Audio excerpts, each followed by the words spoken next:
तो hello guys, कैसे हैं आप लोग। आई होप सभी लोग बहुत बहुत बहुत बहुत बहुत अच्छे होंगे और अपनी सीवीडी प्रिपरेशन की तैयारी जबरदस्त तरीके से कर रहे होंगे। मैं हूं नमन श्रीवास्तव, आप सभी का बिजनेस स्टडीज का फैकल्टी, और मैं आपके इस पर्टिकुलर सब्जेक्ट में इतनी धुआंधार तैयारी कराऊंगा और इतने क्वेश्चंस हम लोग सॉल्व करेंगे इस पूरे कोर्स के दौरान कि आपको कोई भी दिक्कत नहीं आएगी। हम लोग टेस्ट लगाएंगे, उसके डाउट्स देखेंगे, आपके अलग अलग जो क्वेश्चंस उसको भी मैं कोशिश करूंगा डील करने की।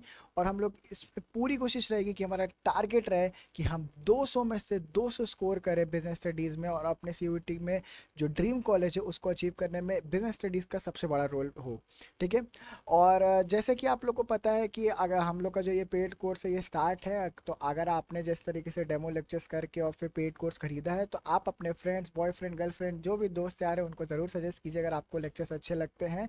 और उनसे कहिए कि अगर उनको कोई दिक्कत है तो नीचे दिए गए नंबर 8953715459 पे कॉल करके बेझिझक जो उन्हें पूछना पूछ सकते हैं, और आप भी कर सकते हैं। आइए बस चालू करते हैं इस पर्टिकुलर सेशन को।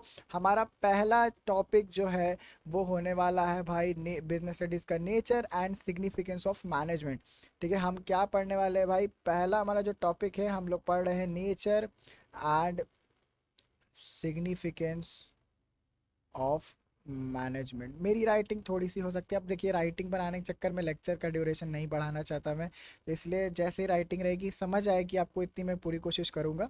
बट हाँ, ज़्यादा हमारा जो रहेगा वो ये रहेगा कि हम लोग कॉन्सेप्ट सीखें, चीज़ों को बहुत अच्छे तरीके से करें। चलिए, तो भाई हमारा जो पहला चैप्टर है nature and significance of manager, उसमें दो शब्द हैं। दो शब्द क्या है? एक तो है भाई आपका नेचर। ठीक है, एक तो है भाई आपका नेचर और एक है सिग्निफिकेंस। नेचर क्या होता है भाई? कैरेक्टरिस्टिक्स। जैसे कि आपका कोई दोस्त होगा वो बहुत हंसमुख होगा, कोई बहुत बोरिंग होगा। गर्लफ्रेंड जो है कभी गुस्सा हो जाती है कभी को, तो उसका वो कैरेक्टर है। या बॉयफ्रेंड है, बड़ा गुस्सैल है, लड़ाई करता है, तो वो उसका कैरेक्टर है। तो ऐसे ही मैनेजमेंट का भी कैरेक्टर है।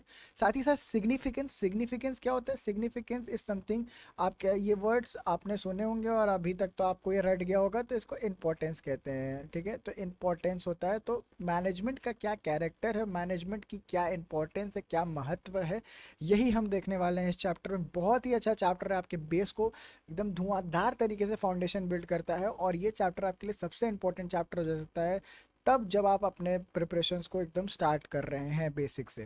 ठीक है, तो चलिए चालू करते हैं फटाफट बिना किसी देरी के। तो सबसे पहला बात, जब हम मैनेजमेंट की बात करें तो हमें मैनेजमेंट की डेफिनेशन आनी चाहिए। मैनेजमेंट की क्या आनी चाहिए भाई? डेफिनेशन। तो मैनेजमेंट की डेफिनेशन जो है वो ये है। मैनेजमेंट जो है होता है बेसिकली, हम इसमें करते क्या है? मैनेजमेंट, मैनेजिंग करते हैं हम किसकी? एक्टिविटीज़ की। हम लोग क्या करते हैं मैनेजमेंट में? क्या करते हैं? एक्टिविटीज़ मैनेज करते हैं। ठीक है, तो हम कह सकते हैं सरल भाषा में कि मैनेजमेंट क्या है? जो एक्टिविटीज़ हो रही है अगर उसे हम मैनेज करते हैं तो ये मैनेजमेंट है। अब यही मैनेजमेंट जो होता है, यही मैनेजमेंट जो होता है, हम इसको जब हम बहुत अच्छे टर्म्स में पढ़ते हैं तो ये कहा जाता है कि art of getting things done through others.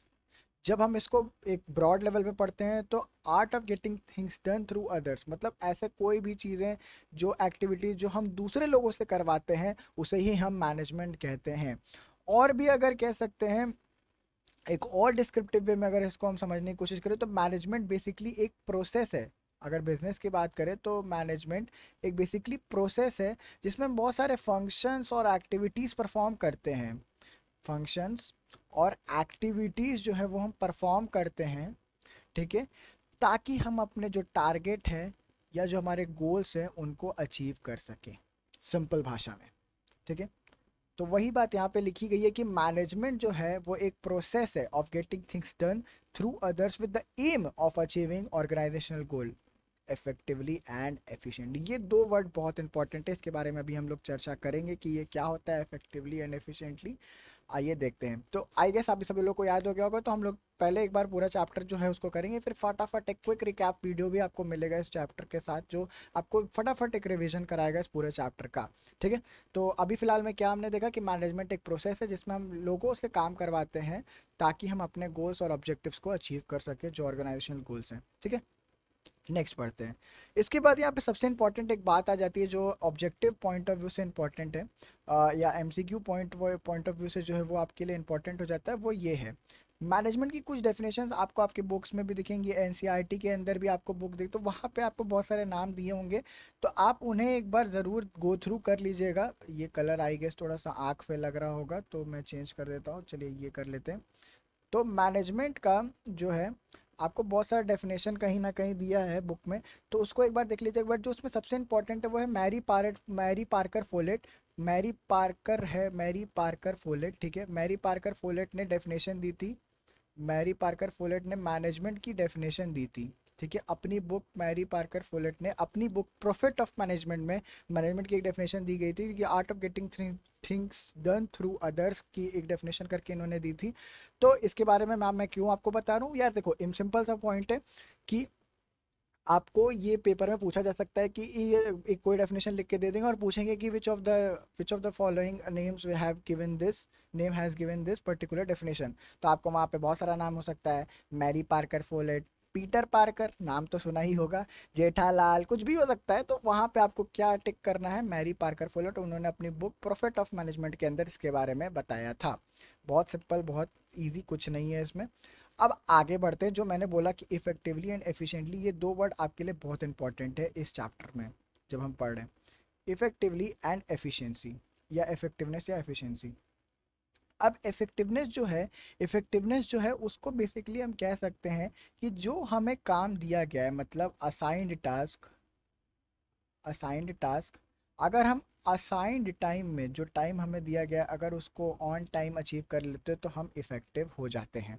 It means finishing the work और achieving the goals in time, ठीक है। वही काम करें जो हमें दिया गया और उतने ही समय में करें जितना हमें वो समय दिया गया उसको करने के लिए, तो उसको इफेक्टिवनेस कहा जाएगा। It means finishing the work और achieving the goals on time, ठीक है। कहने का मतलब ये है, जैसे कि मैंने बोला कि मुझे फॉर एग्जांपल एक तरीके से कह सकते हैं कि हाँ, मान लेते हैं कि मैंने आपको बोला कि आपका जो बैच है वो अप्रैल 1 को स्टार्ट हुआ, 1 अप्रैल को स्टार्ट हुआ और 5 मई को एंड होगा। तो मैंने बोला कि भाई सभी लोग का 30 अप्रैल तक पूरा बिजनेस स्टडीज़ का कोर्स ख़त्म हो जाना चाहिए। अब ऐसे 20 बच्चे थे जिन्होंने इसको इस टाइम पे ख़त्म कर लिया, 10 बच्चे थे जिन्होंने ये नहीं किया, तो जो 20 बच्चों ने 30 अप्रैल को कंप्लीट कर लिया उनको मैं इफेक्टिव कहूँगा, क्योंकि उनका असाइन टास्क क्या था, कोर्स को कंप्लीट करना, और साथ ही साथ उनका असाइंड टाइम क्या था, 30 अप्रैल। तो जिन्होंने ये कर लिया वो क्या हो जाएंगे, इफेक्टिव हो जाएंगे इस तरीके से। बट एक चीज़ याद रखिएगा, वो अभी मैं पहले मैं एफिशिएंसी बता देता हूँ तब ज़्यादा इंपॉर्टेंट है, उसको क्लियर होगा आपको बताने पे। अब एफिशिएंसी क्या है, एफिशिएंसी है बहुत ही सिंपल। एफिशिएंसी क्या है, लिमिटेड रिसोर्सेज में या बिना वेस्टेज ऑफ रिसोर्सेज में या फिर मिनिमम कॉस्ट में इस पर्टिकुलर टास्क को कर देना इज एफिशिएंसी। मतलब क्या कहना चाह रहे हैं भाई, कहना मैं ये चाह रहा हूँ कि आप लिमिटेड रिसोर्सेज का इस्तेमाल करके मैक्सिमम आउटपुट लाते हो, मैक्सिमम आउटपुट लाते हो और मिनिमम कॉस्ट में लाते हो, तो भाई क्या आप एफिशिएंट हो? जी हाँ, आप बिल्कुल हो। वही बात यहाँ पे भी लिखी है आगे कि एफिशिएंसी क्या, it means achieving the target with minimum cost और resources, achieving the target with minimum cost और रिसोर्सेज, ठीक है। अच्छा, जब हम एक मैनेजमेंट की बात करें थे तो वहाँ पे एक पॉइंट मेरे को भूल गया, मैं जो बताना चाहूँगा, दिमाग में आया तो बता देना चाहिए। जब हम मैनेजमेंट के बारे में बात करते हैं या मैनेजमेंट के बारे में हम चीज़ें करते हैं, तो मैनेजमेंट मैंने बताया कि एक प्रोसेस है, ठीक है। सॉरी, मैंने बताया कि मैनेजमेंट एक प्रोसेस है, ठीक है। अब मैनेजमेंट एक प्रोसेस ना, तो वहाँ पे कुछ 5 W होते हैं जो कि हमें देखना रहता है। ये आपको किसी क्वेश्चन में मे बी फ्रेम करके पूछ ले तो आपको दिमाग में रहना चाहिए। सबसे पहला बात कि मैंने बताया कि मैनेजमेंट एक प्रोसेस है। अब इसमें बहुत सारे इंपॉर्टेंट डिसीजंस लेने रहते हैं, बहुत सारे इंपॉर्टेंट डिसीजंस लेने रहते हैं। उसमें से जो 5 मेजर डिसीजंस हैं वो ये हैं, वो क्या है चलिए रिवील करते हैं। पहला है कि व्हाट टू डू, मतलब करना क्या है। व्हाट टू डू मतलब करना क्या है, हम आगे प्लानिंग प्रोसेस में भी इसके बारे में देखेंगे। फिर व्हेन टू डू, ठीक है, व्हेन टू डू। तीसरा हाउ टू डू, ठीक है, हाउ टू डू, मैं डब्लू नहीं है सॉरी, मैंने एक निमोनिक्स की तरह से याद कराने के लिए आपको कर दिया था, बट हाँ आप याद कर सकते हो कि 5 W ऐसे हैं जो हमें याद रहे ना, हाउ का W कहने का ये सेंस था। ठीक है, when to do, how to do, what to do. उसके बाद फिर ये था वेयर टू डू, और whom to whom, who will do। ठीक है, who will do मतलब क्या करना है, कब करना है, कैसे करना है।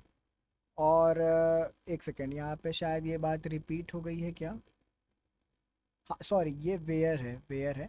हाँ, तो वेयर टू डू मतलब कहाँ पे करना है, और हु विल डू मतलब कौन करेगा। ये 5 W है जो आपको दिमाग में रखना है जब आपसे कोई पूछे कि मैनेजमेंट क्या है। तो मैनेजमेंट एक प्रोसेस है जिसमें हम बहुत सारे इंपॉर्टेंट डिसीजंस लेते हैं। इसमें ये 5 W आते हैं। व्हाट टू डू मतलब क्या करना है, व्हेन टू डू कब करना है, कैसे, हाउ टू डू कैसे करना है, वेयर टू डू कहाँ पे करना है, और कौन करेगा, हु विल डू। ठीक है, ठीक है, ओके, नाइस। अभी जब हम इसको करते हैं तो इसमें बहुत सारे फंक्शंस होते हैं। लाइक फॉर एग्जांपल, आप एक एग्जांपल ले लो कि आप लोग अभी सब लोग कॉलेज में आओगे। कॉलेज में आओगे तो आपका फ्रेशर्स होगा। अब फ्रेशर्स में क्या होता है कि बहुत सारे टास्क होते हैं। तो सबसे पहले क्या होता है कि हम लोग ये देखते हैं कि फेयरवेल पार्टी एक होगी, मतलब फेयरवेल कह रहा हूँ, फ्रेशर्स पार्टी एक होगी। फ्रेशर्स फेयरवेल इसलिए क्योंकि अपना फेयरवेल अभी रिसेंट हुआ था तो इसलिए दिमाग में था। तो कि आप पहले डिस्कस करोगे इसके बारे में कि हाँ भाई हमें फेयरवेल या फ्रेशर्स कराना है। तो ये हो गया आपका प्लानिंग, हमने प्लान करना स्टार्ट किया। या फिर चलो ये भी हटा देता हूँ, मस्त सबके मन लायक एग्जांपल देता हूँ। ठीक है, सबसे मन लायक एग्जांपल देता हूँ। भाई हम लोग सबसे सबके सारे लड़के जो हैं उनके लिए स्पेशली ये एग्जांपल रहेगा, तो डेडिकेटेड टू ऑल बॉयज़। ठीक है, एग्जांपल जैसे कि हम बोलते हैं कि हमें गोवा जाना है। तो गोवा जाना इज़ अ प्लानिंग। ठीक है, गोवा जाना इज़ अ प्लानिंग। गोवा जाने में कितने पैसे लगेंगे, इट इज़ ऑर्गेनाइजिंग। तो उन फंड्स को, मतलब जो भी पैसे लगेंगे हमें उसे अरेंज करना पड़ेगा ना, अरेंज करना पड़ेगा। तो अरेंज करना इज़ ऑर्गेनाइजिंग। ठीक है, फिर उसके बाद स्टाफिंग होगा। स्टाफिंग कैसे होगा? हम लोग बहुत सारे ग्रुप्स मतलब बांटेंगे कि भाई तू फंड्स फंड्स वाला पार्ट देख लियो, तू होटल वाला होटल बुक करा लियो। ठीक है, तू फिर क्या कहते हैं वहाँ पे क्या कहाँ पे अच्छी मसाज मिलती है वो देख लेना। फिर तू एक एक आदमी को हमने बोल दिया कि भाई तू घूमने की जगह जो जो गोवा में है, अच्छी अच्छी बीचेस हैं, ये है वो सब देख लेना। तो हमने स्टाफ किया, लोगों को एज पर काम के हिसाब से बांट दिया।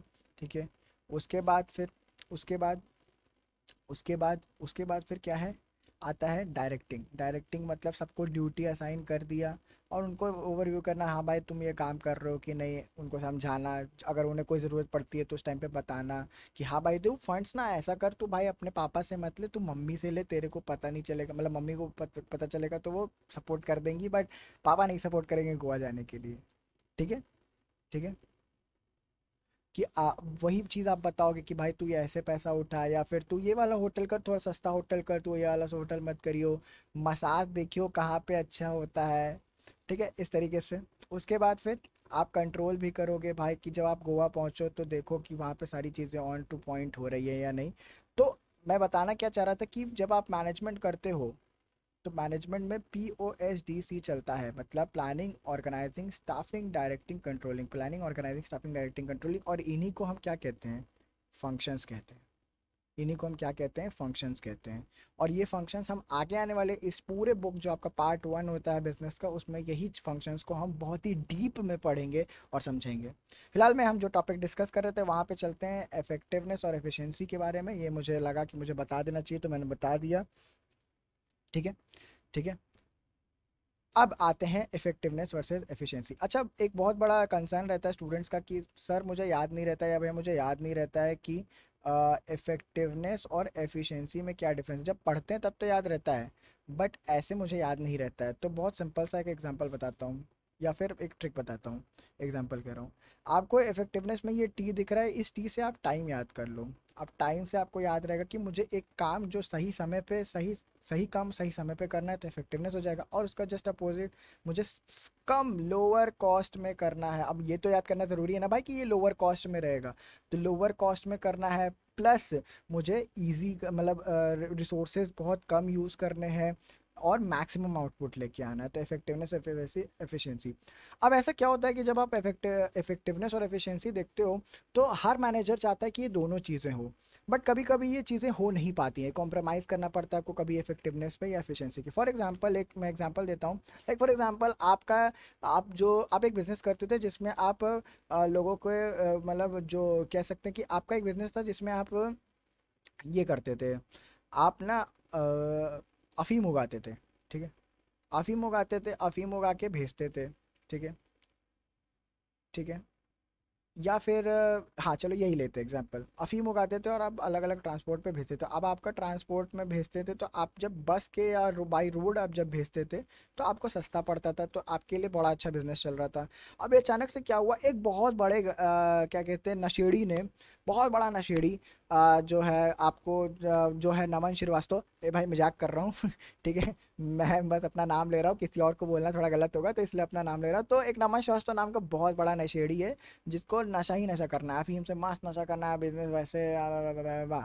तो उसने बोला भाई मुझे कल ही चाहिए, मुझे कल ही 100 किलो अफीम भेज दे, 100 किलो अफीम भेज दे। अब भाई हमारा वो बाई रोड जाता था तो उसको जाने में समय लगता था। ठीक है, उसने बोला मुझे कल ही चाहिए। तो भाई हमने भेजा, तो जब हमने भेजा तो हमने क्या किया भाई, प्लेन भेजा भाई कि नहीं भाई ये बहुत बड़ा डीलर है, इसको भेजना बहुत ज़रूरी है। उसने बोला अगर नहीं भेजोगे तो उड़ा दूंगा। मैंने बोला वो नहीं भेजोगे भाई उड़ा दूंगा, तुम लोग को पूरा बिजनेस बात खत्म खनास। ठीक है, टाटा बाय बाय हो जाएगा। तो भाई हमने डर के मारे प्लेन से भेज दिया। तो अब यहाँ पे हमने क्या चीज़ किया और क्या चीज़ नहीं किया, सुनिएगा और से। क्या हम यहाँ पे इफ़ेक्टिव हुए? तो हाँ भाई बिल्कुल हुए, हमने भाई टाइम से, जो हमें टाइम बोला गया तो उस पर हमने डिलीवरी कर दी। बट क्या हम एफिशिएंट हुए, ये एक बहुत बड़ा सवाल है। तो भाई नहीं हुए। क्यों नहीं हुए? क्योंकि हमारा टारगेट था मिनिमम कॉस्ट में उस पर्टिकुलर ऑर्डर को देना।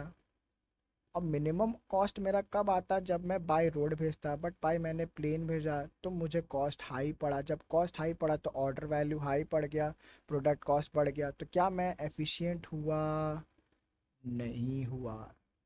तो as per the come business scenarios conditions हमारा कभी एफिशिएंसी कॉम्प्रोमाइज़ होता है तो कभी इफेक्टिवनेस कॉम्प्रोमाइज़ हो जाता है, ऐसा समझ लीजिएगा। ठीक है, बहुत सिंपल, बहुत अच्छा, आराम से चल रहा है, कोई दिक्कत कोई परेशानी किसी को नहीं आ रही होगी। चलो बहुत बढ़िया। ठीक है, अब आते हैं बहुत ही अच्छे टॉपिक पे, दैट इज़, ये सब बातें हैं आप रीड कर लीजिएगा, ये डिफरेंस बहुत इंपॉर्टेंट है, आप इसे रीड कर लीजिएगा, आपको नोट्स मिलेंगे, वहाँ से आप इसे रीड कर लीजिएगा। आते हैं कैरेक्टरिस्टिक्स ऑफ मैनेजमेंट के ऊपर, बहुत ही important topic, characteristics of management. अब कैरेक्टरिस्टिक्स ऑफ मैनेजमेंट की जब हमारी बारी आती है, ठीक है, तो हम लोग बहुत सारे बातें इसमें चलती है कि भाई पहली बात तो आपको ये पता होना चाहिए कि मैनेजमेंट जब भी होता है, जब भी मैनेजमेंट होता है तो मैनेजमेंट जो है वो गोल अचीव करने के लिए ही होता है। तो ये गोल ओरिएंटेड प्रोसेस तो है, ये तो इसकी डेफिनेशन में ही लिखा हुआ है, ये तो इसकी डेफिनेशन में ही लिखा हुआ है कि ये गोल ओरिएंटेड प्रोसेस है। भाई राइटिंग बहुत ख़राब है, माफ़ करियो। ठीक है, तो गोल ओरिएंटेड प्रोसेस है, ये तो हमें पता चल गया। बट जो गोल है वो पता है बहुत ही ऐसे होने चाहिए। ऐसे क्या होता है भैया, आप तो रोहित शर्मा जैसा बात करो, ऐसा नहीं वैसा नहीं, मैं बात कर रहा हूँ कि जो आपका गोल है, जो आपका गोल है वो बहुत ही सिंपल होना चाहिए। ठीक है, बहुत ही सिंपल होना चाहिए, क्लियर होना चाहिए, और साथ ही साथ अचीव एबल होना चाहिए। ये बहुत बड़ा चीज़ मैंने बोला है। आप जब गोल बना रहे हो तो गोल ओरिएंटेड प्रोसेस है मैनेजमेंट, भाई मुझे पता है कि हाँ भाई हमें गोल बनाना रहता है, गोल अचीव करना रहता है, यही हमारा काम है। ठीक है, तो भाई जब हम ये कर रहे हैं तो हमारा गोल भी तो कैसा, ये भी तो होना चाहिए पता। तो गोल बहुत सिंपल होना चाहिए, बहुत कॉम्प्लेक्स नहीं होना चाहिए। मतलब कि भाई इधर से, मतलब मैं यहाँ मैं बनारस में हूँ, मैं बनारस के सीवर से निकलूंगा घुसूंगा और भाई अंटार्कटिक के सीवर से बाहर निकलूंगा, बड़ा कॉम्प्लेक्स प्रोसेस है भाई, कौन जाएगा जस्ट अ जोक। ठीक है, तो गोल बहुत सिंपल होना चाहिए, बहुत ही क्लियर होना चाहिए। क्लियर मतलब बहुत ज़्यादा ऐसा, मतलब उसमें एम्बिग्यूअस टाइप नहीं होना चाहिए, मतलब बहुत ज़्यादा मतलब कन्फ्यूजन नहीं होना चाहिए, बहुत क्लियर होना चाहिए कि किसको क्या काम करना है, किस तरीके से करना है, कैसे करना है, ये हमारा है, इस तरीके से हमारा गोल अचीव होगा। बहुत क्लियर होना चाहिए, साथ ही साथ अचीवेबल होना चाहिए। मैं मान लूँ भाई कल मेरी शादी हो जाएगी सनी लियोनी से, उलाला, ओ भाई, क्या था, हॉट समर, ऊपर से मैं भी हॉट, आजा मेरे साथ लगा ले दो tequila shot, I just do that पानी वाला डांस। तो भाई मेरी वाइफ सनी लियोनी हो गई। क्या ये अचीवेबल है? दिल ही दिल में तो अचीवेबल है, तो ऐसे नहीं है, ठीक है। तो ऐसे अचीव गोल्स नहीं रखने हैं, मैंने गोल रख लिया भाई मेरी शादी होगी तो भाई सनी लियोनी से ही होगी, वरना नहीं होगी। बड़ी गलत बात है यार, ऐसे ही बातें करने के दुख होता है अंदर से। तो सिंपल तो होना चाहिए। चलो भाई, मैंने सिंपल रखा कि भाई मैं एक लड़की से शादी करूंगा। क्लियर होना चाहिए मेरा, क्लियर था भाई, मुझे सनी लियोनी से ही शादी करनी है। क्या ये अचीवेबल था? नहीं रजा, अचीवेबल नहीं था। हाँ, कोई भी कन्या से करना रहता शादी तो that is good, we can do it. तो वो अचीवेबल गोल होता, ठीक है, वो अचीवेबल गोल होता। ये क्या हो गया भाई? Just wait.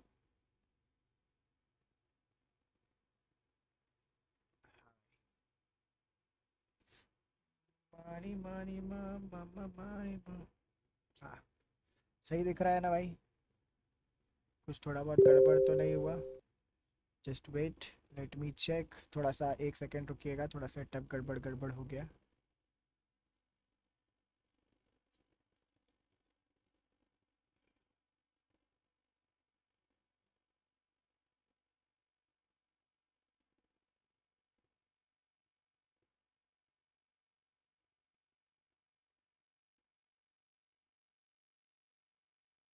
1 second guys, just wait just wait just wait.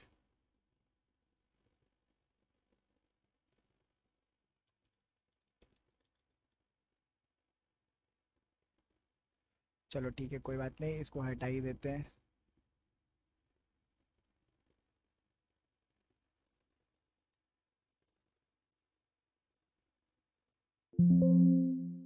हाँ, तो मैं क्या बोल रहा था, sorry for the delay, I am very sorry. हाँ, तो मैं बोल रहा था कि भाई मुझे गोल्स ऐसे बनाने हैं जो अचीवेबल हो, क्लियर हो, सिंपल हो। तो इसीलिए मैनेजमेंट, पहली बात तो कोऑर्डिनेटेड प्रोसेस है, ये हमें पहले से ही पता था। उसके बाद नेक्स्ट आते हैं मैनेजमेंट परवेसिव। अरे भाई साहब,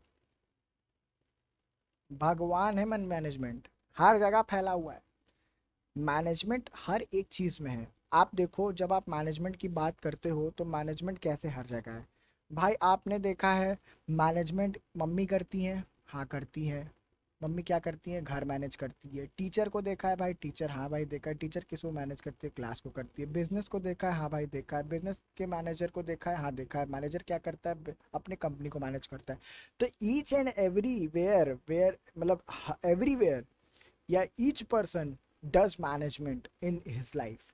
सोलर सिस्टम देख लो, हर एक चीज़ बहुत मैनेजमेंट में चल रही। पता चला धरती ने बोला आज तो मैं उल्टा घूमूंगी, सूरज ने बोला आज तो मैं चलूंगा ही नहीं। तो भाई ऐसे नहीं होता है। Everything goes in a management, मतलब सारी चीज़ बहुत फैली हुई है, सब चीज़ यूनिवर्सली एप्लीकेबल है, ये हर एक जगह होता है। हाँ, एक चीज़ ये है कि परवेसिव, जो मैंने बोला कि आपका जो ये मतलब फॉलो अप होता है वो चल हर तरफ फैला हुआ है, बट हाँ ये हो सकता है कि एज पर द कंडीशन या situation, as per the condition या सिचुएशन आपका ये चेंज होता रहता है। हो सकता है कभी आप देखो कि मैनेजमेंट मतलब आपका यूनिवर्सली एप्लीकेबल, तो बट कहाँ पे प्लानिंग किस तरीके से हो रही है, किस कंडीशन को ध्यान में रखते हुए ऑर्गेनाइजिंग किस तरीके से हो रही है, स्टाफिंग किस तरीके से हो रही है, वो डिपेंड कर जाता है। बट होता है, ये ज़रूर बात है, मतलब परवेसिव है, मतलब एवरीवेयर। परवेसिव का मतलब ही होता है ऑल एवरीवेयर, ऑल एवरीवेयर, भगवान सीधी। आते हैं next, that is management is multi dimensional. Multi dimensional कैसे होता है, पहले बात कोई आपको याद रखना है कि मल्टी डायमेंशनल में 3 बातें होती है, वर्क, पीपल और ऑपरेशन। जब हम वर्क की बात करते हैं तो वर्क के अंदर हम दो तीन चीज़ें करते हैं, sorry, planning, organising and controlling. Work, भाई काम, जो हमारे कंपनी में काम है उसको हम करते हैं, ठीक है। जैसे काम कि आप जो भी वर्क आ रहा है तो उसका आप प्लानिंग करोगे कि हाँ भाई ये काम ये करेगा, ये काम ऐसे होना चाहिए, इस तरीके से हम अपने गोल को अचीव करेंगे। ऑर्गेनाइजिंग में उस काम को करने के लिए जो भी फंड्स की ज़रूरत है उसको प्रोक्योर करना, अरेंज करना, इक्विपमेंट्स की ज़रूरत जो है, जो और भी चीज़ें ज़रूरत है उसको ऑर्गेनाइज करना, दैट इज़ ऑर्गेनाइजिंग। साथ ही साथ जब वो काम हो रहा है तो उसको की कंट्रोलिंग, उसका चेक देखना कैसा चल रहा है वो, उसको मॉनिटर करना, this is all management of work. तो ये एक मैनेजमेंट वर्क का भी होता है, ठीक है। साथ ही साथ फिर उसके बाद मैंने बताया मैनेजमेंट ऑफ वर्क, फिर पीपल। अब पीपल में क्या, स्टाफिंग आता है आपका प्रोसेस एक होता है, और एक ऑर्गेनाइजिंग होता है। स्टाफिंग क्या, पीपल मतलब कि हमें कैसे तरीके के लोगों को रिक्रूट करना है, और फिर उनको रिक्रूट करने के बाद उनको ऑर्गेनाइज करना है, ठीक है। उसके बाद आपको, अरे सॉरी, ऑर्गेनाइज कह रहा हूँ, डायरेक्ट करना है, I am sorry, direct. Organise नहीं होगा यहाँ पे। स्टाफिंग की, हाँ भाई ये आदमी आया, मैंने रिक्रूट किया, सिलेक्शन प्रोसेस अलग अलग चीज़ें कराई, वो हम आगे पढ़ेंगे। बट डायरेक्टिंग कराई तो डायरेक्टिंग में हमने उनको लीड करेंगे, उनको समझाएंगे, देखेंगे कि उन्हें ऐसे काम करना चाहिए, उन्हें बताएंगे कि हाँ भाई देखो ये करना है, ये नहीं करना है, लीड करेंगे, उनको हेल्प करेंगे, मोटिवेट करेंगे। तो मैनेजमेंट ऑफ पीपल भी, जब भी लोग हैं कंपनी के अंदर, एक लोग हैं तो वहाँ पे भी मैनेजमेंट होता है। वर्क में भी होता है जो मैनेजमेंट, मतलब जो कंपनी के अंदर काम है उसके अंदर भी मैनेजमेंट होता है। लोग जो हैं उनके बीच में भी मैनेजमेंट होता है। हम स्टाफिंग करते हैं, डायरेक्ट करते हैं लोगों को जो काम कर रहे हैं उनको। Management of work, management of people, और मैनेजमेंट ऑफ ऑपरेशंस। अब ऑपरेशंस बहुत तरीके के होते हैं एक कंपनी के अंदर, इतना ऑपरेशंस है। फाइनेंस ऑपरेशंस हैं, और सेल के हैं, सेलिंग है, प्रोडक्शन है, ये सारे काम, ये ऑपरेशंस हैं। तो वहाँ पे भी होता है कि हाँ भाई प्रोक्योरमेंट करना, मुझे को मतलब प्रोडक्शन प्रोसेस तरीके से चालू हो जाना, फाइनेंस अरेंज हो जाना, सेल्स होना, तो बहुत मतलब सारी चीज़ों में मैनेजमेंट इन्वॉल्व होती है। इसीलिए कहा जाता है कि मैनेजमेंट इज़ मल्टी डायमेंशनल, सिर्फ एक जगह नहीं, एक ही डायमेंशन नहीं है, मल्टी डायमेंशनल है। वर्क में भी होता है, पीपल में भी होता है, ऑपरेशंस में भी होता है। Okay, nice. चलो नेक्स्ट। मैनेजमेंट एक कंटिन्यूअस प्रोसेस है भाई, ये एक कंटिन्यूअस प्रोसेस है। मैनेजमेंट, जब आपने एक बार प्लानिंग की, फिर ऑर्गेनाइजिंग की, फिर स्टाफिंग की, फिर डायरेक्टिंग की, फिर ये सारी चीज़ें की, तो POSDC आपने किया, तो इसका मतलब ये थोड़ी कि एक बार किया फिर बंद कर दिया, फिर नहीं करेंगे भाई, मस्त बैठेंगे आराम से, ठीक है, बस बैठेंगे, अब भाई हो गया एक बार, ऐसा नहीं है।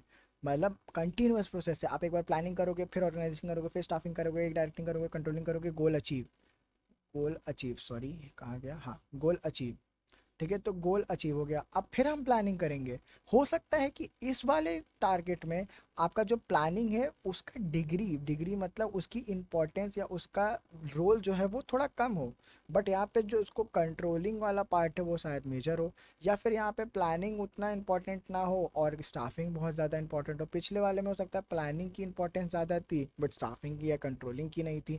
तो है वो एक continuous process, but planning, organising, staffing, directing, controlling की डिग्री जो होती है वो फ़र्क हो जाती है as per the requirement of the organisation. Simple, कोई दिक्कत, कोई परेशानी, ठीक है, नाइस। चलो नेक्स्ट आते हैं। Management is a group activity. तो जो गोल्स हैं या ऑब्जेक्टिव्स हैं ऑर्गेनाइजेशन के, वो इफ़ेक्टिवली तभी अटेन हो सकते हैं जब हम इसको ग्रुप में काम करें। अगर हम अकेले अकेले काम कर रहे हैं तो मैनेजमेंट होना मुश्किल है, मैनेजमेंट नहीं हो सकता। इसीलिए आप जब प्रिंसिपल्स ऑफ मैनेजमेंट एक चैप्टर है इसमें, उसमें एक प्रिंसिपल पढ़ोगे, स्पिरिट डी कॉर्प्स, मतलब साथ में काम करना, टीम वर्क, उसका मतलब ही यही है, टीम वर्क। तो जब आप साथ में काम करोगे तो आप जो भी लोग काम कर रहे हो उनके एफर्ट्स को कोऑर्डिनेट करके एक जगह लाओगे, साथ एक सबको सिंक्रोनाइज करोगे, तो वो ग्रुप एक्टिविटी अचीव करने में ईजीनेस होगी। लाइक फॉर एग्जांपल आप क्रिकेट मैच देखते हो, तो आप जब देखते हो कि कोई अच्छा बॉलिंग भी कर रहा है, बैटिंग भी कर रहा है, कीपिंग भी कर रहा है, फील्डिंग भी कर रहा है, तो it is a group activity. सिर्फ हर समय विराट कोहली ही थोड़ी जिताएगा, या हर समय धोनी ही थोड़ी विकेट कीपिंग से जिताएगा, या हर समय बुमराह ही थोड़ी आउट करेगा, या वो जिता सकता है। एक मैच जिता देगा, दो मैच जिता देगा, हर मैच थोड़ी जिता देगा। So if you want to achieve goals and objectives of the organisation, we need to effectively attain that particular thing या particular objective in a group activity form. Not we can not do that in a individual form. मतलब हम सब लोग अपना अपना काम कर रहे हैं, कोई फर्क नहीं पड़ता, जय सिया राम देख लिया जाएगा, कोई बात नहीं। तो भाई जब अपना अपना देखोगे ना, तो अपना सपना मनी मनी नहीं होगा, अपना सपना सब अपने घर अपना, ठीक है। सो बहुत ही गंदा था बट ठीक है। तो इसीलिए मैनेजमेंट एक ग्रुप एक्टिविटी है। फिर मैनेजमेंट एक डायनेमिक फंक्शन है। आपको पता है कि आपका जो बिजनेस है वो एक डायनेमिक इन्वायरमेंट में चलता है।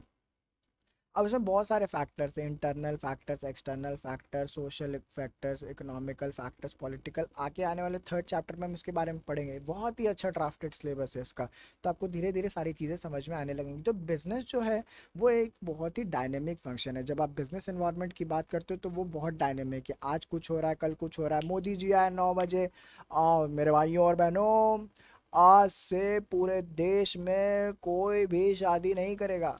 तो भाई मेरा शादी.com था, बंद हो गया, ख़त्म, खल्लास। तो ऐसे नहीं होगा ना। तो इसीलिए मैनेजमेंट एक बहुत डायनेमिक फंक्शन है। तो या आपको हर समय वो चीज़ें देखना पड़ेगा कि कहाँ पे क्या हो रहा है, और उस हिसाब से अपने अंदर चेंजेस लाने होंगे। और मैनेजमेंट जो है वो हर मतलब हर समय वही सेम टेक्निक और वही चीज़ फॉलो नहीं कर सकती। मैंने कह दिया कि भाई आपको ये काम इसी तरीके से करना है, ज़रूरी नहीं है कि वो आप उसी तरीके से करो। अगर आज से 10 साल पहले आप कोई कॉम्पिटिटिव एग्जाम्स में बैठते थे तो आपके लिए easy level of question set होते थे, बट आज के टाइम पे क्वेश्चन लेवल और बढ़ गया है। पहले यही यही आप आगे आने वाले जो लोग पेपर देंगे उनके लिए वो और बढ़ जाएगा। तो the preparation level of that person who give the exam in 2010 and who is giving the exam in 2022 and who will give the exam in 2030, सबके लिए अलग था, सबके लिए अलग होगा, क्योंकि सबकी अपनी टेक्निक होगी। As per the need we will change the technique. तो एक बहुत ही डायनेमिक फंक्शन है, ठीक है। वही बात यहाँ पे बोल भी रहा है कि जो मैनेजमेंट प्रिंसिपल है वो एक स्टैटिक नहीं कि हाँ भाई यही यही करना है। अगर जैसी सिचुएशन उस हिसाब से हम अडॉप्ट करते हैं और चेंज करते हैं ऑर्गेनाइजेशन में एज पर दी नीड। ठीक है, बहुत सिंपल, बहुत अच्छा। उसके बाद मैनेजमेंट एक इंटैंजिबल फोर्स है भाई, दिखता नहीं है मैनेजमेंट। मैनेजमेंट फील होता है, जैसे आपको लव फील होता है ना, वैसे ही मैनेजमेंट भी आपको फील होता है। इंटैंजिबल फोर्स है, इसकी प्रेजेंस नहीं होती है, इसको बस फील किया जा सकता है। लाइक फॉर एग्जांपल आपका जब मैनेजमेंट बहुत अच्छा है तो आपके एम्प्लॉय बहुत खुश है भाई, एम्प्लॉय बहुत खुश है, आपके प्रॉफिट्स बढ़ रहे हैं, शेयर होल्डर्स खुश हैं, स्टेक होल्डर्स खुश है। तो ये सारी चीज़ें जो है आपके मैनेजमेंट के पॉजिटिव होने का संकेत देती है। तो आपको कैसे पता चलेगा मैनेजमेंट अच्छा है? जब आपका इंटरव्यू या और आपको पता है कि कोई भी चीज़ का मैनेजमेंट जब खराब होता है तो बहुत जल्दी दिख जाता है। तो वो इंटैंजिबल फोर्स है। अब ऐसे दिख थोड़ी रहा है कि भाई ये प्लानिंग हो रहा है, ये ऑर्गेनाइजिंग हो रहा है, स्टाफिंग हो रहा है, ये अच्छे से प्लानिंग नहीं कर रहा है, स्टाफिंग नहीं कर रहा है। वी कैन फील इट कि दे आर नॉट डूइंग, या we can feel it that they are doing it. So there are some factors on which you can जज कि हाँ मैनेजमेंट हो रहा है सही से या नहीं हो रहा है। अब प्रॉफिट इंक्रीज हो गया, शेयर होल्डर खुश है, कंपनी अच्छा कर रही, कंपनी बेकार हो गई, कंपनी बंद हो गई, लॉस में जा रही है। So we can feel the management. we cannot see the presence but we can feel it, so that's why management is intangible। intangible आपने ऐसे पढ़ा है, वैसे ये है कि इसको फील किया जा सकता है, इसको देखा नहीं जा सकता, जैसे गुडविल। ठीक है, सिंपल, अच्छा, सिंपल, बढ़िया। तो भाई हमने पढ़ा कि ये गोल ओरिएंटेड प्रोसेस है, परवेसिव है, मल्टी डायमेंशनल है, कंटिन्यूस प्रोसेस है, ग्रुप एक्टिविटी, डायनेमिक। ये आपको याद हो जाना चाहिए, याद करना पड़ेगा आपको भाई। ठीक है, याद करना पड़ेगा। अब इसको आप याद कैसे करोगे? तो आप याद ऐसे कर सकते हो कि जी जी पीएम, या फिर ऐसे कर सकते हो जी पीएम जी पीएम जी सीआईडी देखा क्या? जी पीएम जी सीआईडी देखा क्या? ठीक है, तो आपके ये साथ कैरेक्टरिस्टिक्स ऑफ मैनेजमेंट हो सकते हैं। तो जी पीएम जी सीआईडी देखा क्या, ऐसे आपको कैरेक्टरिस्टिक्स ऑफ मैनेजमेंट याद हो जाएगा। सिंपल सिंपल सिंपल सिंपल, बहुत बढ़िया, बहुत इजी। चलिए नेक्स्ट आते हैं ऑब्जेक्टिव्स ऑफ मैनेजमेंट के ऊपर, फटाफट करेंगे, बहुत ही इजी है ये तो, ऑब्जेक्टिव्स ऑफ मैनेजमेंट। तो ऑब्जेक्टिव्स क्या है मैनेजमेंट के? ऑब्जेक्टिव्स जो होते हैं मतलब हम क्या अचीव करना चाहते हैं, हमारे क्या क्या एम है। ठीक है, ऑब्जेक्टिव्स हमारे क्या मतलब टारगेट्स हैं। ठीक है, हम क्या क्या चीज़ें करना चाहते, तो कंपनी के तीन या बिजनेस के तीन गोल ऑब्जेक्टिव्स होते हैं। आपने 11th क्लास में भी पढ़ा था, ऑर्गेनाइजेशनल ऑब्जेक्टिव, सोशल ऑब्जेक्टिव और पर्सनल ऑब्जेक्टिव। ऑर्गेनाइजेशनल ऑब्जेक्टिव्स में तीन चीज़ें आती है, सर्वाइवल, ग्रोथ, प्रॉफिट। आगे देखते हैं ऑर्गेनाइजेशनल ऑब्जेक्टिव, जिसको इकोनॉमिक ऑब्जेक्टिव्स भी कहा जाता है। ये ऑब्जेक्टिव जो होते हैं मैनेजमेंट सेट करती है। इकोनॉमिक ऑब्जेक्टिव जैसे सर्वाइवल, ग्रोथ और प्रॉफिट। सर्वाइवल क्या होता है? सर्वाइवल क्या होता है भाई? सर्वाइवल मतलब जो आप, सर्वाइवल का स्टेज क्या होता है, जब आपका जो एक्सपेंडिचर है और आपका जो इनकम है वो बराबर चल रहा है, आप अपने सारे स्टेक होल्डर्स को पैसे पेमेंट कर पा रहे हो, जो कॉस्ट आपने बियर की थी अगर वो अचीव करवा रहे हो तो आप सर्वाइव कर रहे हो। प्रॉफिट क्या होता है? प्रॉफिट जब आपका जो एक्सपेंडिचर है वो कॉस्ट से लेस, मतलब जो आपका एक्सपेंडिचर, सॉरी, इनकम से आपके लेस है, अगर आपका इनकम ज़्यादा है एक्सपेंडिचर से तो आप प्रॉफिट के केस में हो ना। ठीक है। प्रॉफिट, अब आपको पता है कि सिर्फ स्टेक होल्डर्स जो आपके होते हैं सिर्फ उन्हीं को खुश करना is not the only thing which you to have to do. Share holders भी जो है वो भी प्रॉफिट के ही एक्सपेक्टेशन में आपकी कंपनी में इन्वेस्ट करते हैं। So it is necessary that we should get this objective of getting profit in the company so that we can keep the stake holders happy by surviving the by surviving in the in this business environment, and if we get profit we can give some share to the shareholders who have invested in our company। ठीक है, तो profit होना ज़रूरी है, और जब profit होता है तो फिर भाई ग्रोथ होता है। ग्रोथ में क्या होता है, हम अपना एक्सपेंशन करते हैं, बढ़ाते हैं, भाई खोल लो इधर उधर उधर दुनिया भर का। जैसे अभी आप लोग देख रहे हो फिजिक्स वाला को, तो फिजिक्स वाला अपना हर एक सेक्टर में कर रहा है इन्वेस्टमेंट, हर एक जो तरीके में कर रहा है कि भाई यहाँ पे ये भी करेंगे, यूपीएससी की तैयारी कराएंगे, ये भी कराएंगे, वो भी कराएंगे, सब कराएंगे, तो that is growth, they are growing. ठीक है। नेक्स्ट आते हैं सोशल ऑब्जेक्टिव्स। हर बिजनेस के अपने सोशल ऑब्जेक्टिव्स भी होते हैं। जब आप एक सोसाइटी में काम करो तो एक सोसाइटी आपसे एक्सपेक्ट करती है कि आप सोसाइटी में के लिए भी कुछ करो। अब यहाँ पे कुछ ऐसी एक्टिविटीज़ होती हैं which should not be taken for maximising the profit. Like for example, आप चाहते हो कि आप अच्छे गुड्स प्रोवाइड करो कंपनी को, और कंपनी जो सोसाइटी को एम्प्लॉयमेंट जनरेट करो, एम्प्लॉयमेंट लेके आओ। ठीक है। आप कोई भी ऐसी काम, पॉल्यूशन फ्री काम करो, पॉल्यूशन ना करो, सीएसआर करो। ठीक है, तो ये सब सोशल ऑब्जेक्टिव्स में आपके आते हैं। जब बिजनेस एक ऑब्जेक्टिव के बारे में, जब सोशल ऑब्जेक्टिव्स बारे में बात आती है, तो आपका एम्प्लॉयमेंट जनरेट करना, गुड्स को अच्छे क्वालिटी गुड्स प्रोवाइड करना, एम्प्लॉयमेंट जनरेट करना, सीएसआर करना, पॉल्यूशन फ्री प्रोडक्शन करना, this is all the social objectives of the management. फिर ऑब्जेक्टिव्स क्या, अब इसमें पर्सनल ऑब्जेक्टिव्स आ जाता है। पर्सनल ऑब्जेक्टिव्स क्या होता है, मैनेजमेंट चाहता है कि मतलब जो आपके यहाँ इंडिविजुअल्स काम कर रहे हैं आप उनको अच्छी सैलरी दो, पर्क्स दो। ठीक है, सैलरी दो, पर्क्स दो। ठीक है, साथ ही साथ उनको जॉब सिक्योरिटी प्रोवाइड करो। ठीक है, ये भी एक पर्सनल ऑब्जेक्टिव है जो कि मैनेजमेंट को फुलफिल करना रहता है या बिजनेस को फुलफिल करना रहता है। आप जो आपके एम्प्लॉय करें उनको रिकग्निशन दो, उनको डेवलपमेंट प्रोग्राम्स दो जिससे वो अपने आप में नई टेक्निक सीख सकें, नए सिस्टम्स जो आ रहे हैं, नए नए सॉफ्टवेयर जो आ रहे हैं उनको सीख के बेटर सकते हैं। Management must reconcile personal goals with the organisational objectives to have harmony in the organisation. मतलब जो लोगों के पर्सनल गोल्स हैं वो भी करना ज़रूरी है। ग्रुप एक्टिविटी है, ठीक है भाई, इसका मतलब ये नहीं कि आप दूसरे इंडिविजुअल की पूरी मार के रख दो, आपको उसको भी ध्यान रखना है ताकि जो आपके ऑर्गेनाइजेशनल गोल्स हैं और जो आपके हर पर्सन के अपने पर्सनल गोल्स हैं वो दोनों के बीच में एक हार्मनी बनी रहे और आपका ऑर्गेनाइजेशन में भी हार्मनी बनी रहे। ठीक है। So these are the three objectives, that is organisational objective जिसको हम लोग इकोनॉमिक ऑब्जेक्टिव्स भी कहते हैं, सोशल ऑब्जेक्टिव्स और पर्सनल ऑब्जेक्टिव्स। चलिए, बहुत बढ़िया, सिंपल सिंपल, बहुत ईजी। नेक्स्ट आते हैं इंपॉर्टेंस ऑफ मैनेजमेंट में। इंपॉर्टेंस पहला है अचीविंग ग्रुप गोल्स। भाई प्रॉपर मैनेजमेंट अगर है हर इंडिविजुअल का तो ऑर्गेनाइजेशनल ऑब्जेक्टिव्स बहुत आसानी से अकम्प्लिश हो सकते हैं। तो आपका यहाँ पे ये आता है कि जो ग्रुप गोल्स हैं वो ज़्यादा इंपॉर्टेंट है रैदर इंडिविजुअल ऑब्जेक्टिव्स। हर आदमी अपने बारे में ना सोचे, ग्रुप के बारे में सोचे। अगर ग्रुप अच्छा करेगा तो कंपनी अच्छा करेगी, तो आप इंडिविजुअली भी आपके साथ अच्छा होगा। So it is more important to focus on group goals rather focusing on individual objectives. तो आपका, जब ये मैनेजमेंट ही ये चीज़ है जो ये चीज़ फुलफिल करा सकता है, मैनेजमेंट ही जो है वो इस चीज़ को फुलफिल करा सकता है। क्या कि जब आप ऑर्गेनाइजेशन गोल्स को सेट करते हो तो मैनेजमेंट है वही अकम्प्लिश कराने में उसको हेल्प करता है। पॉजिटिव डायरेक्शन जो है या फिर लीडरशिप बाय द मैनेजर, साथ ही साथ उसको हेल्प प्रोवाइड करना जो भी लोग काम कर रहे हैं, तो ये सब आपको जो आपके ग्रुप गोल्स हैं उनको अचीव करने में मदद करता है। लाइक फॉर एग्जांपल, मैंने बोला कि आपको इस बार 80% प्रोडक्शन करना है भाई, बहुत बहुत अच्छा प्रोडक्शन करना है, तो अब उसके लिए मुझे टाइमली आपके पास रिसोर्सेज ला के रख देना है सो दैट कि आप गोल्स को अचीव कर सको। That is the role of the management to provide the things. ठीक है। या एक टारगेट आपने किया कि आपको बाहर एक्सपोर्ट करना है, बहुत ज़्यादा एक्सपोर्ट करना है, तो आपको प्रोडक्शन कैपेसिटी बढ़ाना होगा। तो प्रोडक्शन कैपेसिटी बढ़ाने के लिए आपको वहाँ पे चीज़ें करनी होंगी। ठीक है। या फिर मैंने बोल दिया कि भाई आपको ना कल मैं घुमाने लेके जाऊंगा, या नहीं कल आपको घूमने लेके घूमने जाना है, तो अब आपको घूमने जाना है तो उसके लिए मैं बस अरेंज करूंगा तब ना आप जाओगे।